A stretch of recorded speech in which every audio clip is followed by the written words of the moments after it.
See if I can wrap up the extra length of this cord so I don't trip on it. It's good to see everybody tonight. I missed the first three lessons of the week. My family and I were out of town. Half of us are back. Drew and I got back about 1 a.m. Tuesday night, Wednesday morning. Janelle and Brenner will be back Saturday. Spent some time in Idaho. Don't know what the attendance has been, kind of throughout the week, but maybe they heard I was talking and it's a little bit lighter tonight, but we'll press forward. I appreciate being one of the 6 guys that's been selected to shed light on a different topic each day, each night this week. Nelson will bring us home tomorrow night.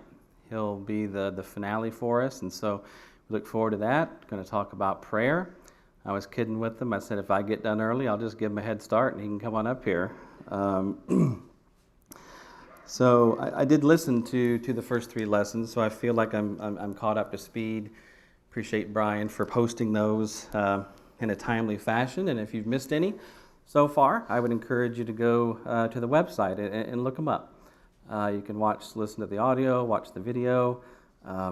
It's in front of our password portion, so it's just in the front part of the website where anybody can log in, or don't have to log in, just pull it up and listen to it. It's been stated probably every night. I'll state it again. James is a book on practical living. It's been stated before about the imagery that's used in the book, and we're definitely going to see some of that tonight kind of leap off the page at us. As readers of the book of James, we're trying to establish good habits, things that will help us, literally tomorrow morning. We've heard lessons this week on our response to trials and how that's coupled with wisdom is a powerful thing. We've heard about understanding our temptations, learned about the importance of considering how our lives should be changed into the image of Jesus by our actions, how we should treat everyone equally, and tonight, I'm sure a topic that nobody needs help with.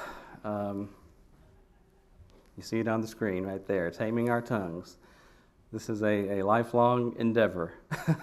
So start early and keep at it. In James chapter 3, we're going to go through, the verses on the screen. We're not necessarily going to go in order, but kind of more of teaching points and talking points. So we'll skip around a little bit. We'll bring in some verses from some other parts of the Bible as well. But chapter 3, verse 8 of James, "No man can tame the tongue. It is an unruly evil full of deadly poison." Well, I guess we're out of here. I mean, that's a pretty tough statement. Should we even try? Yeah, that's right. If we can't tame it, then there's no hope. So why even try, right? If we can't tame it, then why does he devote a good chunk of the chapter to this topic if we can't manage it? If it can't be controlled, then I'm not going to be responsible for what comes out of my mouth. But in the first chapter of James, he clearly says that we must bridle our tongue, or the consequences are going to be serious. So it's pretty clear that we don't have a free pass on this one, that we can't tame the tongue. Our tongues are not like our dog at home that might be domesticated. We don't have to sleep with one eye open because we don't trust our dog. My dog can take a nap on my lap. And that's the type of animal that's verse 7, so it says can be tamed. But our tongues are not like our little pet schnoodle. Our tongues are more of a wild animal. We've got to keep our eye on it at all times. Untamed, it might do anything, and therefore we have to keep our guard up. We have to be watchful. We have to be careful because it can turn at any moment. And that's kind of the idea here behind taming the tongue. And it's something that we all have to work on. No one's exempt from this. We've got a wild animal living within us, so to speak. And so real faith accompanied by works that Brian talked about, means changing how we talk to people and how we talk about people.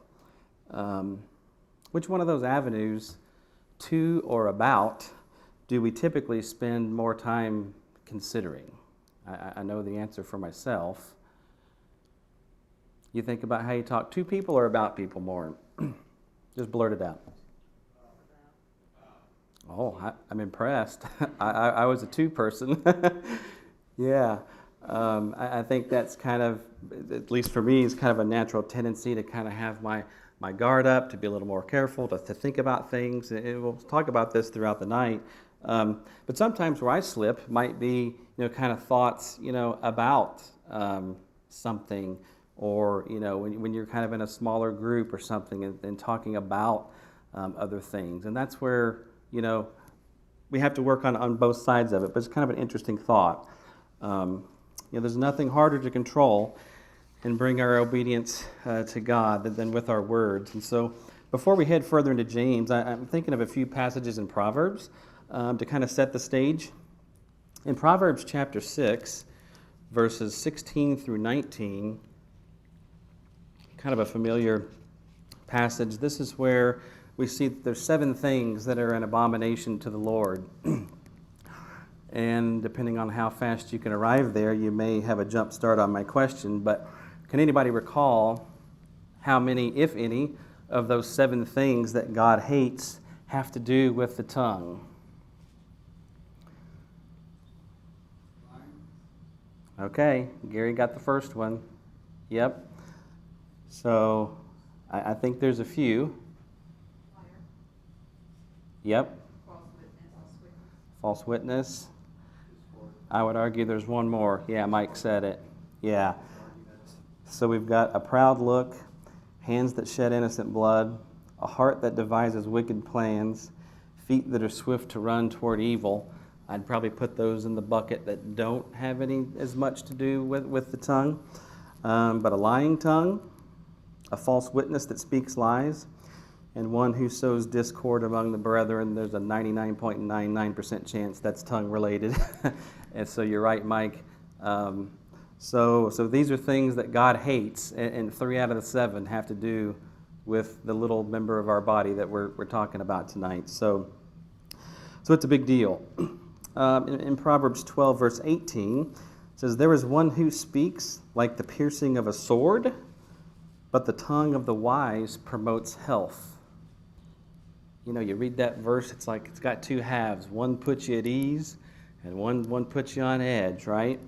And in Proverbs 15, verse 4, very similar, "A wholesome tongue is a tree of life, but perverseness in it breaks the spirit." So what comes out of our mouth can be totally polar opposites of one another if we don't control it. And we'll talk a little bit more about that later with some other verses in chapter 3. But in James, God does challenge us to talk in ways that reflect a relationship with Him. And it's a very tough part of our body to control because we use words all day long. It's what we do, and we can't let our guard down. So before we kind of head into our 4 main kind of teaching points for tonight, any comments so far? Mm-hmm. So I think of email, that's our tongue. I think of blogs, social media postings.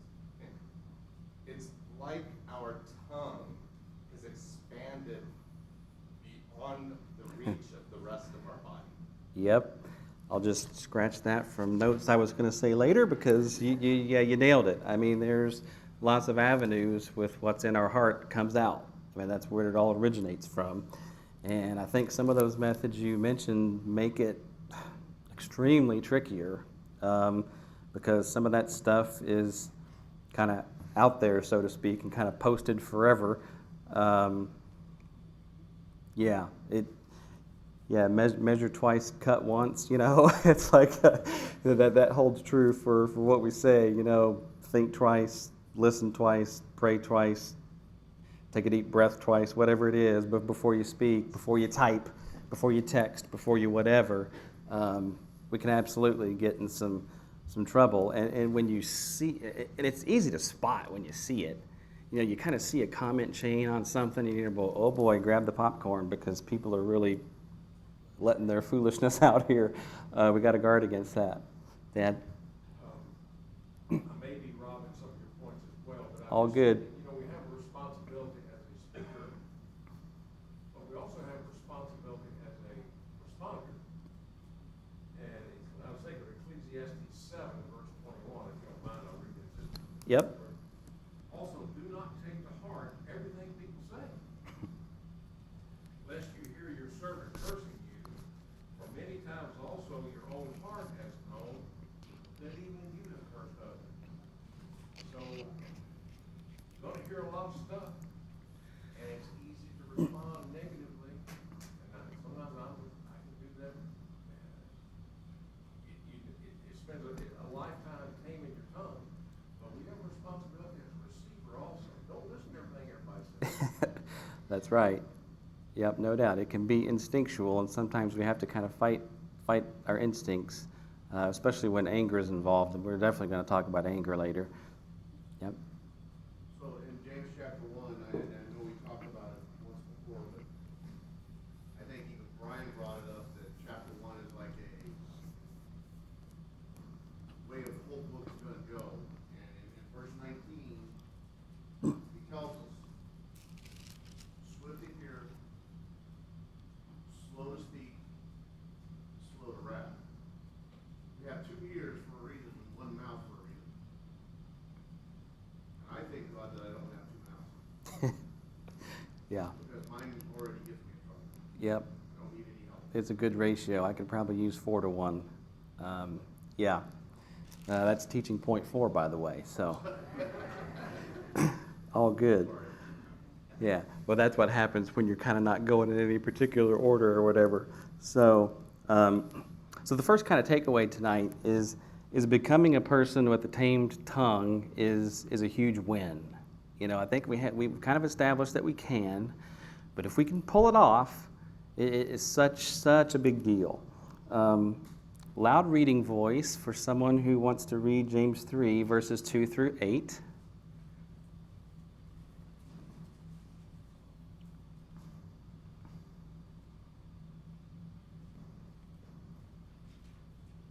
Gary, you're good at it. Go for it. For we all stumble in many ways. If anyone does not stumble in what he says, he is a perfect man, able to bridle the whole body as well. Now, if we put the bits into the horses' mouths so that they will obey us, we direct their entire body as well. Look at the ships also. Though they are so great and are driven by strong winds, are still directed by a very small rudder, wherever the inclination of the pilot desires. So also the tongue is a small part of the body, and yet it boasts of great things. See how great a forest is set aflame by such a small fire. And the tongue is a fire, the very world of iniquity. The tongue is set among our members as that which defiles the entire body, and sets on fire the course of our life, and is set on fire by hell. For every species of beast and birds, of reptiles and creatures of the sea is tamed, and has been tamed by the human race. But no one can tame the tongue. It is a restless and evil and full of deadly poison. Thank you, Gary.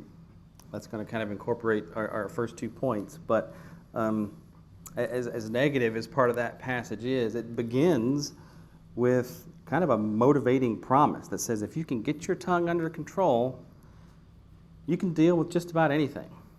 God encourages us that if we learn to follow Him in our speech, we can learn to follow Him and control ourselves in anything. And that's what verse 2 talks about. For we stumble in many things. If you do not stumble in word, you're a perfect man, able to bridle the whole body. And there's our word perfect that we've seen, a few times this week. Yet once again, the idea there of maturity, not sinless perfection, but the idea of a person whose conscience is affected by sins of the tongue and who takes care to avoid them. That's an undoubted sign of true religion. And this maturity could describe someone who's reached the proper height of virtue and integrity. And the wisdom and the grace that enables them to rule their tongue will also enable them to rule all of their actions. So it's a big win if we can pull this off. I like Colossians chapter 4, verse 6, where it says, "Let your speech always be with grace, seasoned with salt, so that you may know how you ought to answer each one." Another verse that supports, controlling the tongue. We live in a culture of anger and foul language. It's literally everywhere. Politicians, let words fly that shouldn't be spoken. Athletes, drop curse words in interviews. Celebrity, just go to a high school football game on a Friday night. Number one, you'll feel old. Number two, you'll be shocked by what you hear. They're probably just learning it from the previous aforementioned people or at home. TV shows, songs, you name it, offensive language is normal and acceptable by most. And that didn't used to be the case. It is pretty sad. I did a little Google search on the term "curse like a sailor." We've all kind of heard that term before. That's where, like you compare everything to sliced bread. I don't know what we compared things to before sliced bread, but I don't know, this curse like a sailor idea, kind of originated with that group kind of in the 1800s, and they did it to fit in and kind of prove they were part of the team. The phrase salty language is very closely associated with that group. Salt, seawater, salty, kind of became a synonym for crude speech. But we hear it everywhere. And I heard a saying one time that says, "What ought not to be heard by little ears should not be spoken by big mouths." And in Colossians chapter 4 and verse 6, that we just read, add some factors that we need to consider. Our speech should be seasoned with grace all the time, no exceptions. This includes when we're mad and frustrated and bothered and irritated and upset. That's hard to do. It includes at home, at work, social media lance. We just can't follow the descending trend of our culture, because our words reflect our attitudes, our words reflect our connection to our faith. And we also have the illustration of salt in this phrase. Jesus said that, we're the salt of the earth. We don't necessarily see the salt in our food, but you certainly know when it's missing, don't you? And that's the way seasoned speech is. We may not be able to define it exactly, but when it's missing, we know it, we feel it. But the benefits of seasoned speech, that seasoned speech will cool down an argument. Seasoned speech will allow the other person to finish without interrupting and debating. Seasoned speech sets the tone for a discussion, and raising the volume of our voice in a discussion does not prove your point. It just simply means you have a loud voice. And we can put graciousness in all of our conversations. We can speak after we've thought things out. We can speak after we've prayed.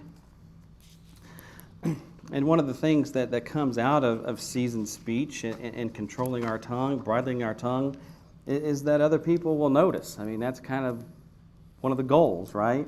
They'll notice that we don't talk like others do. And you might become that breath of fresh air that people need, that they're looking for in the midst of, the absence of that stuff. Some might even tone down their words when they're around you. I know I've heard examples of, Tom's Camperland, that type of thing, where that environment is good, is really good. But without maybe realizing it, our seasoned speech shows that really we have our life under control, is what this passage would conclude. So it's best if we get our words right the first time, because what we say will be remembered, and sometimes be remembered for a very long time. And that kind of leads us to our second point of don't underestimate the power of what you say. So number one, if you can control your speech, it's good stuff. Number two, don't underestimate the power of our words. Verses 3 through 4 of what Gary just read for us, we have some of these pictures that kind of describe the power of the tongue. Some really good imagery You know, horses are very large and powerful animals, roughly weigh about 1,000 pounds, yet they can be controlled with a small piece of metal and a few leather straps. It's called a bit. A bar is placed behind the horse's teeth, and it rests against the soft tissues in the back of the mouth, and it gives the rider the ability to control the whole animal, to make it obey, and to steer it where you want to go. The power of the bit is not in its size, but it's in its effectiveness. The tongue's also compared to the rudder of a ship that we just read. A few feet of steel can steer a vessel hundreds of feet long. The power of the rudder, not in its size, it's in its effectiveness. A huge forest can be burned to ashes by a small fire. And to keep our tongue from setting a forest ablaze, we got to think before we speak. Anybody who doesn't need to put that into practice besides me, or who needs to put that into practice besides me? You know, words matter. Our tongue is small but very mighty. You know, we've all injured people or hurt people at some time by the things we've said. Maybe some adjectives that would describe those situations. Maybe we've said something harsh, something stupid, something untrue, something mean, something unwise, something untimely. These can describe words that hurt. And I'll ask you guys, you can kind of blurt out the answers. What are some ways that we can sin with the tongue? I'll start lying. Number one. Roger Shelton's Jumpstart today, I was kind of surprised that he listed cussing in a list of things we're addicted to. I remember as a young man, when I became a Christian, I was very nervous about being around other Christians and just blurting something out. Yep. The Lord was with me, but it can become an addiction. It's not just cussing, but talking angry and over people. I know. Yep. Sure. I mean, anything that can kind of become habitual can, just slip out, and you're sometimes scared about when it might slip out. I get it. I mean, I've been that way as well. I mean, you kind of find yourself around, you put yourself in the environment where that's normal, friends, whatever, and you can kind of blend in a little bit. So lying, profanity, gossip, definitely on the list, huge. Emma? Dirty talk, like dirty jokes and everything, and like laughing with them. Sure. You might not be saying it, but if you're like encouraging it, that's enough to get into it. Yeah, you might not have committed the murder, but if you're driving the getaway car, you're guilty as charged, right? There's more. It's often left field, but I'm stuck on James 3, verse 1, which we kind of jumped right over, which, kicking off this whole conversation, is really about making sure that not everyone becomes teachers, because we're all going to, undergo this strict judgment for how we teach. And then he starts talking about the tongue, and I know, it doesn't negate anything we're saying about the effectiveness of what we say and how important it is, and that we say true things, we don't speak coarsely or anything like that. But how accurately do I present the truth to other people? How accurately do I teach people? And if I ever find myself twisting the scriptures or twisting the way that God wants me to present his word to somebody, that can be just as bad as some of these other things that we're talking about that obviously we all suffer. Yep, I got false teaching down there, so you you nailed it. But I like the way you tied in that first verse for sure. Complaining, anybody ever done a lot of that? Not the greatest. Deception, bragging, especially excessively. That can be an area that's don't want to go down. Yes, Grant. Sarcasm, yeah, that can can kind of go either way. Yeah, for sure. It certainly can. There's a time and a place for it, and there's probably more times and more places to not do it. Yes. Putting others down, backbiting, slander, insults, unfair judging, just a lot of things. Yes. I'm sorry. I didn't see you, Joan. My fault. I was just thinking about angry words. We have a song about them, but there's a verse too. Proverbs 51, a soft word turns away wrath, but a harsh word stirs up anger. Anybody who's worked in customer service knows the truth of this. Yes, I've done that. Thought some things I shouldn't have thought before. When the drive-thru's got 8 deep in it and the phone's ringing like crazy, and you're just kind of, don't make me mad here. Lance? Yeah. Some of these are cyclical, sort of around election time. It's hard not to talk about those God has appointed in positions of power, Yep. even before and after the election. Yep. Yeah, maybe not an everyday thing, but a cyclical type of idea. I like that. Rick? What about euphemisms? Oh, yeah. A lot of them. Yep. Be careful with those. A lot of people don't think there's anything wrong with that. They don't even know that they're using the word in place of something that's Yeah, the origin of it or whatever. Yeah. No, I would agree with that. Especially when you got little ones around, because they'll just pick right up on it, for sure.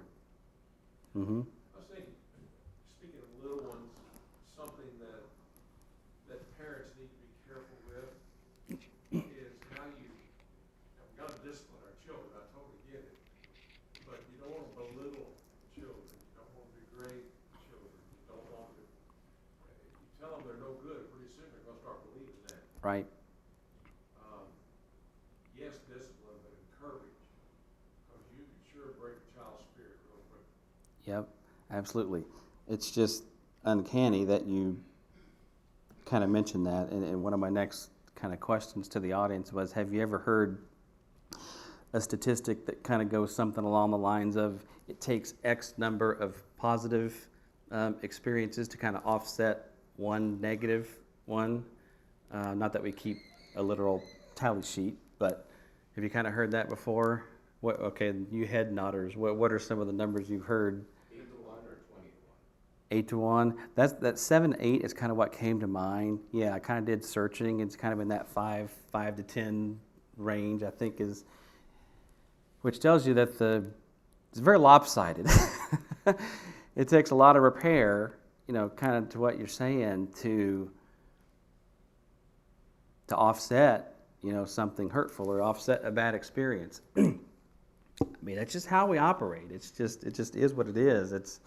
I'll use kind of a restaurant example just to kind of reinforce it, and maybe this will help you remember, don't be the one that causes the bad experience. But I'll pick on Red Robin, not because it's happened to me, because I like Red Robin, but I'm just going to pick on them.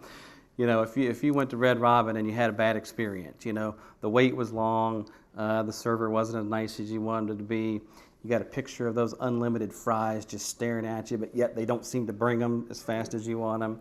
The food was cold, the prices had gone up, fill in the blank, whatever. You had a bad experience. Your stomach felt bad when you got home, and then, a couple of days later, your buddy goes, "Hey, let's go to Red Robin." You're like, no way.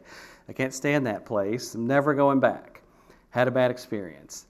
And then, maybe a couple months go by, and they go, "Hey, some of us are getting ready to go to Red Robin," and you're like, "Are you sure?" Like, I had a bad. It's been a couple months. All right, let's go. And you have a good experience, but the whole time you're there, you're still kind of tore up about the first trip. The fries come out, and you go, "Well, it wasn't like this last time, but I guess we're getting them tonight." And then the whole scenario plays out. And you go back a second and a third and a fourth, and we'll pick 7 because that's our number for tonight, positive to negative. And maybe a year's gone by, and someone goes, yeah, you want to go to oh yeah, I love that place. And like it takes a while to recover from those wounds of a bad experience, and it takes a while. It takes multiple good experiences to kind of offset that. It's kind of a goofy example, but yet it's real. I mean, that's kind of how we think and we operate. And so, why do you think negative experiences stick with us longer than positive ones? Yeah, hurt just seems to last longer. Yep. Yep. So your dad made this point Sunday as far as joy versus happiness. We get happy real quick, and it's gone just as quick. When we get hurt, it lasts a lot longer. We remember it. We dwell on it. We fret, and every other word you could use to go along with that. So then it kind of is like a flashpoint in our brain. To your point, it just sticks around that much longer until it eases as we go back. Yep, I kind of jotted that down. I was like, because happiness, if it's based on the happenings that are kind of surround us, can be a little more fleeting. We kind of get over it. James, yes? It's depending on how often and how long you were exposed to something, Sure, there's factors. the impact that it's going to make, and how long it's going to stay. Yep, how well did you know the person? You know, all kinds of things. And then, you know, you could ask Sean. You know, it's like, how long does a compliment on, hey, you had a great lesson today, Sean, really loved it, or whatever, and he appreciates that stuff, no doubt. Brian, same. But that compliment probably makes you, you know, I mean, you're not just jumping up and down a month later just because someone, you know, may have said that to you. But if someone had a comment that really was hurtful, that ain't going to go away as fast as the compliment does. I mean, I think we kind of get it. And to James's point, though, I think, you know, the more you have a backstory with somebody, or the more experience you have with them. But a lot of times, when you interact with somebody and it's negative, that may have been the only time you ever interacted with them. So you don't have that backstory or that relationship there to give them the benefit of the doubt. Like if your 90-year-old grandma who raised you and fed you all the time cut you off on the freeway, you wouldn't really care as much Right. as if some rando person that you've never met cut you off on the freeway. Agree.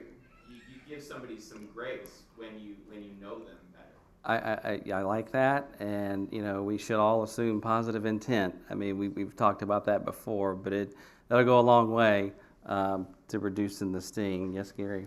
The very fact that James is spending so many words with this from the negative aspect tells us that it's in us to be that way. You know, Holy Spirit recognized we were going to have these kinds of problems, and that's why we need to learn this stuff and then take it to heart. It's tough to do, but Yep. And Jesus' example, you know, when there's we're not a whole chapter on, you know, speaking good things. well, we could spend a whole another class period talking about the positive things that we could do, you know, and the natural tendencies to kind of be on guard for some of the negative stuff, you know. But Jesus' example, you know, when reviled, did not revile in return. You know, we can learn a lot from how he operated. But, you know, so if our negative experience is that 7-to-1 ratio, I'm just kind of a numbers guy. I mean, so what's the point of all that? The point is do your level best not to be the cause of the one bad experience, right? I mean, because there's some ground that's got to be made up, you know, afterwards, and some time may have to pass, you know, etc. Proverbs 18:21 says it this way, that death and life are in the power of the tongue. I mean, we could probably list 100 verses in Proverbs that, you know, talk about this kind of stuff. But, you know, we've got to be careful about what's said when others are around. Children hear what parents say. And that's probably one of the most sobering things about being a parent, is they do. And it's kind of a scary proposition. You know, we hear each other in the foyer, in the parking lot. Co-workers hear you on the phone or at the water cooler. So death and life are in words. So let's be in the life business and not the death business, because what we say matters, how we say things matter, when we say things matter, where we say things matter. Hope and optimism and life and chance, these positive things, encouragement, love, forgiveness, they're all within reach with proper words. And on the other hand, we've met people with kind of no filter or whatever, or extremely blunt, and they might say something, no matter how hurtful it might be, and they'll stand behind the excuse of, well, told them the truth, or just calling a spade a spade. That's me. Just calling it the way I see it, or that's the way I am. Let's don't hide behind those things. Let's don't do those things, because you can kill someone's hope and their spirit and enthusiasm, with the words. Like Dad said in the parent-child example. Relationships can be strained. Discouragement will set in, and to overcome these things, we may have to let them go. Like you said earlier, I like that. I think people generally have good intentions, and we mess up from time to time. I don't need to attend every argument that I'm invited to. I may have to go for a walk. I may have to hit some golf balls. I may have to put on some music, whatever it may be, to kind of cool off a little bit. I don't need to plan my counterattack with my radar gun pointed back at them, looking for an opportunity to kind of strike back in the future. I don't need to create drama where I might turn something small into something huge. In Luke 6:45, a good man out of the good treasure of his heart brings forth good. An evil man out of the evil treasure of his heart brings forth evil.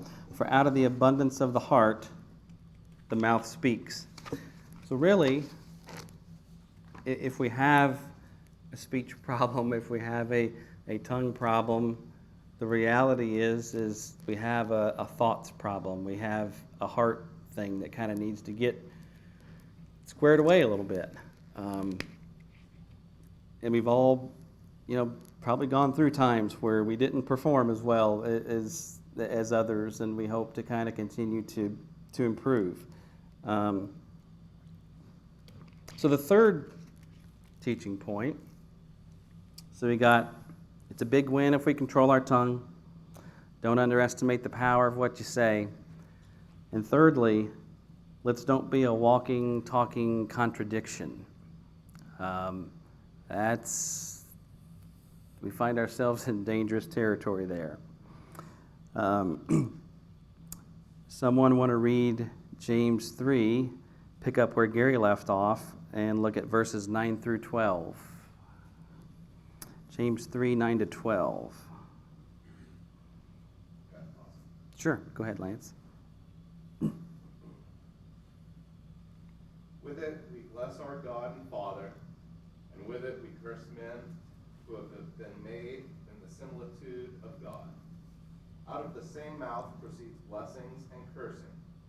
My brethren, these things ought not to be. Does a spring send forth fresh water and bitter water from the same opening? Can a fig tree, my brethren, bear olives, or a grapevine bear figs? Thus, no spring yields both salt water and fresh. Yep, the polar opposites, right? It's like trying to find the corner of a circular room. You're like, this just doesn't make sense.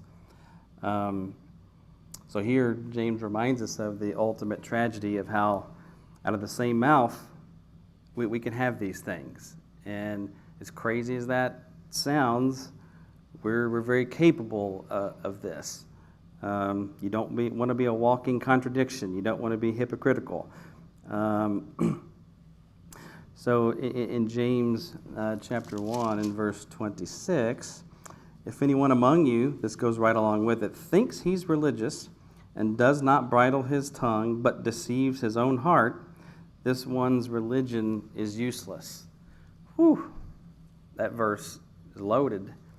It's very blunt. It's kind of harsh. It's something that might not strike you. It's the word, useless. That's like, whoa, this is a big deal. So that verse there describes one whose mind and whose actions don't match. He thinks he's religious, but his mouth tells a different story. His mouth is not bridled. I think there's kind of three courses we can take in life. We could be a non-religious person. God has no place or time in our lives. Maybe we grew up that way. Maybe we started off believing and now, we're not concerned about such things. The second course is we can practice true religion, which is defined in the next verse 27. It's a religion that works both on ourselves and others. Keeping oneself pure in an impure world isn't easy. Taking care of others is demanding. It's a religion that's marked by changed hearts and a commitment to Jesus. So you can kind of got the non-religious and you've got the fully committed religious, but then there's kind of that middle category that this verse is talking about, and people who think they're religious. And that's a tricky group. Maybe this is a person who attends services and has some Bible knowledge, and in their mind they think they're doing pretty good. This kind of reminds me of Matthew 7 a little bit, with that Judgment Day scene, right? Where think you're good, think you're religious, doing stuff, maybe your way, maybe not all the time, but you've convinced yourself. The word deceives, they're deceived, they deceive their own heart. How can someone kind of find themselves in that situation where kind of one way on Sunday and then kind of Monday to Saturday I'm a little Jekyll and Hyde, as evidenced by the verses Lance read where my mouth, my speech isn't the same all the time as it should be. I kind of wrote down, a desire to fit in, fit in with the wrong set of friends, fit in with your coworkers, can cause you to kind of slip and kind of morph into good and bad and housed in the same person. Maybe your level of commitment is not what it needs to be, and you can find yourself doing that. Maybe I've got anger management issues, and that's what causes me to kind of go off the rails from a speech, perspective. We'll talk more about that in a minute. I find it interesting that in verses 23 to 25 of chapter 1, we just got done talking about this looking in the mirror stuff, and then right after that, here's a person who's not looking in the mirror, thinks they're religious and they're not. Yes.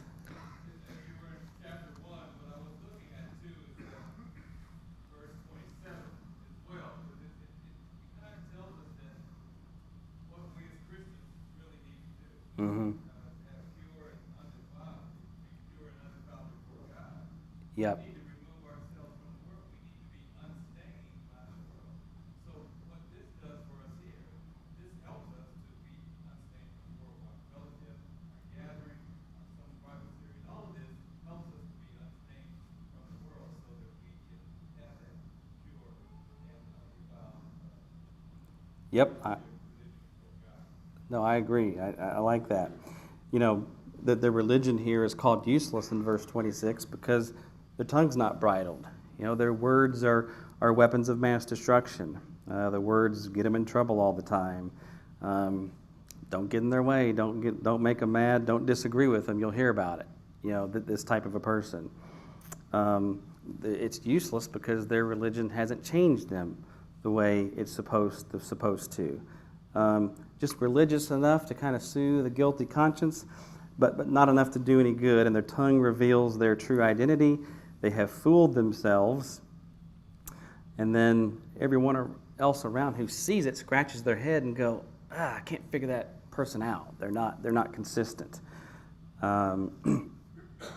We call useless things junk. Useless things are tossed out in the trash. Tomorrow is a trash pickup day in my neighborhood, and so tonight, when I take out the trash and I see an empty Coke can or a broken light bulb or a wad of dryer lint, and I see these useless things, I'm going to pause and I'm going to think about the useless religious person here, a religious pretender who's got an uncontrolled tongue. That's really kind of the word picture there of what this person's situation is. The first chapter, we talked about being doers of the word. Second chapter, not just hearers only. Second chapter, faith combined with works. And third chapter, underneath that unbridled tongue is a heart issue. So really a sad situation there. In Titus chapter 1 and verse 16, Paul was telling Titus that the actions of some were denying Jesus, where he says they profess to know God, but by their deeds they deny him, being detestable and disobedient and worthless for any good deed. Just another verse with very frank language in it, that they weren't living up to the promises that God wanted them to do. You can't count on that person to do the right thing. And I like the way that Ephesians chapter 5 and verse 4 adds a little bit of flavor to the topic of a contradictory walk with God, where it says, "And there must be no filthiness and silly talk or coarse jesting, which are not fitting, but rather giving of thanks." These are things that don't jive with what we purport to be. It's like a pair of pants that you had 3 years ago, and all of a sudden, maybe they don't fit anymore. Coarse jesting and these types of things don't fit with the lifestyle that we're trying to live. He talks about filthiness, not talking about dirt on the hands. He's talking about dirt in the mind. Silly talking, coarse jesting, misusing our tongues, wasting time, not profitable speech, not helpful, not encouraging, not building up. It just doesn't fit. It's like putting the square peg in a round hole. On one hand, we want Christ to save us, but the other hand, we want a foot in the world still. Straddling the fence. Lukewarm, and we know what happens with the lukewarm folks. They're spit out. So I'll move on in the last few minutes, skip ahead just a little bit to the last idea, that the path to better speech is to make listening our goal instead of talking, and we'll talk about kind of anger kind of built into this a little bit. There's something about us that we just love to get our 2 cents worth in on everything. Sometimes we want to get 5 cents worth in. But God challenges us to be people who are quicker to listen than we are to speak. And in verses 19 through 20 of chapter 1, "So then, my beloved brethren, let every man be swift to hear, slow to speak, slow to wrath, for the wrath of man does not produce the righteousness of God." So what do we find ourselves doing a lot when we're in a conversation with somebody and they have the floor at the moment? Yes? Well, to answer your more immediate question, we're usually just waiting for our turn. Yep. One of the most damaging things we can do is not know how to listen or how to respond. We as people are going to bring problems to each other, and not knowing how to respond to something tough can end up just talking or making it about ourselves, talking about the problem we have, and it can just be as simple as saying, "Thank you for sharing," Yeah. if you don't know what to say. And you can avoid a lot of damage that way, or turning that conversation into something about yourself. But saying like, "Hey, this happened to me," and that's not what that person may be looking for in that moment. So That's right. Yeah, kind of keep it simple, stupid, right? Yep. Yes, Emma. Intentionally listening rather than planning out what you're trying to say next, because then you're kind of shut down of actually listening and hearing them through. You start planning how you're going to respond. Yeah. And the other person, can't they sense that? They're not dumb. They know you're kind of, give me my chance. They know it's coming. It's pretty transparent. Ecclesiastes 3:7, there's a time to speak, a time to be silent. to your point. Asking ourselves, should I say this, would probably prevent a lot of heartaches.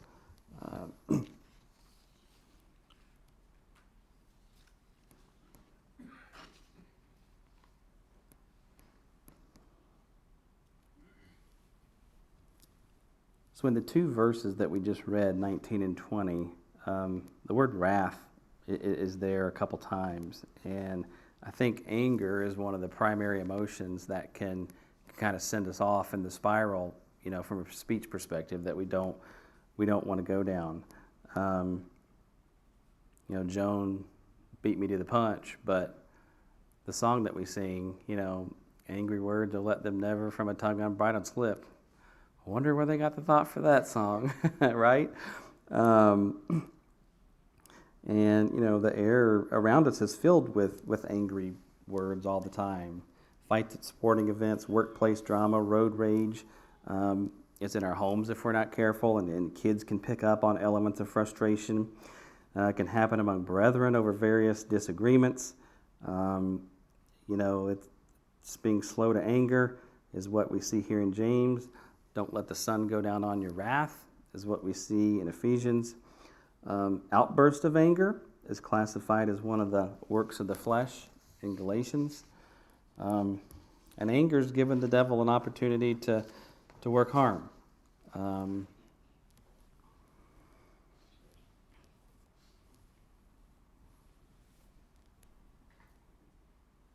Keeping a lid on our anger and not being driven by it, I think is key. It's okay to be angry. The verse in Ephesians says, it doesn't say don't be angry, it says be angry and don't sin about it. So figure it out, how to control that. Just kind of scrolling down in the last couple minutes here, we are timed it just about right. An angry feeling kills the good that we ought to see, in someone else. And our moment of anger and maybe our outburst for that doesn't see the big picture or the end result. Paul talked about disciplining his body and bringing it into subjection so that he's not, disqualified. And I'm sure speech was part of that whole process for him, for bringing his body into subjection. In the last few minutes, anything I probably left out? Yes? I keep rolling over in my mind what Gary was saying earlier, because I feel the same way, and I have felt the same way so often, is this, constantly being afraid of maybe what you're going to say or how you're going to react. And I'm sure we've all been there, knowing where we came from and coming to the Lord, and this transformation that doesn't happen immediately, these habitual kinds of words we say or things we think about. But this topic about anger, maybe the first experience you'll know about whether you are angry is when you hear yourself saying something in a careless way, something that's just coming out of you. And I think the listening is also not only for other people, but listening to yourself. Yeah. Because sometimes you never know, we aren't emotionally intelligent sometimes enough to know what's going on in our heart, but often our words, if we pay attention to what we're saying, can give us a sense that, I'm more angry now than I actually thought I was, or I have more of a jealousy problem now than I actually thought I did, because of the things we say. Yeah. So maybe that listening coupled with that inner investigation can help, clue us into what's going on inside. Yep. Looking at that mirror and not walking away and forgetting what you see. Lance and then Emma. So when we study inspiration, we just don't have a strong feeling of how much of the author it's his own words and how much guidance the Holy Spirit's given. But we know it meets the Holy Spirit's goal of what's written. If James here is the brother of Jesus, he had to be the younger brother. But it appears at the cross, his brothers and sisters were not believers in him. And who knows? It makes me wonder, with as much as James talks about, possible regret and the factors of saying things. What conversations went on between James and his brother Jesus while Jesus was alive, and he never, we don't know if Jesus saw him in those 48, but who knows what regrets James carried into his Christianity regarding his brother before the cross. Mm-hmm. Good thought, Emma. It's not what you say, it's how you said it is something that like sticks with me because like you can be blunt, but it's how you say it rather than just beating around the bush. Like the words you use can really like change the tone of the conversation. Yep, and it's why we should have the community that was mentioned the other day, and the closeness with one another we should strive for. To go along with Brian's point, not going to yell at his grandma for something she did because we know her.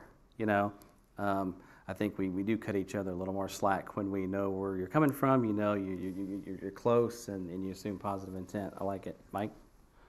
So Solomon also talked about it not only in Proverbs but Ecclesiastes in Yep. the 10th chapter, and I'm sure you studied that part. Talked about the babbler, how he multiplies his words, and he goes on, and you just get tired of it. But in there, while he's talking about it, he says the words of a wise man's mouth are gracious. And he turns on right at the end of the chapter to go to your heart, and he says, do not curse the king, even in your thoughts. Do not curse the rich, even in your bedroom.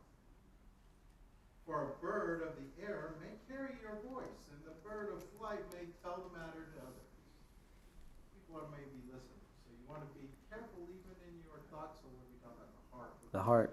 What's in our heart, and you started off your lesson by saying, what's in us comes out. Eventually. And you want to be careful, even when you think you're alone and it by yourself, because who knows the thoughts of your heart?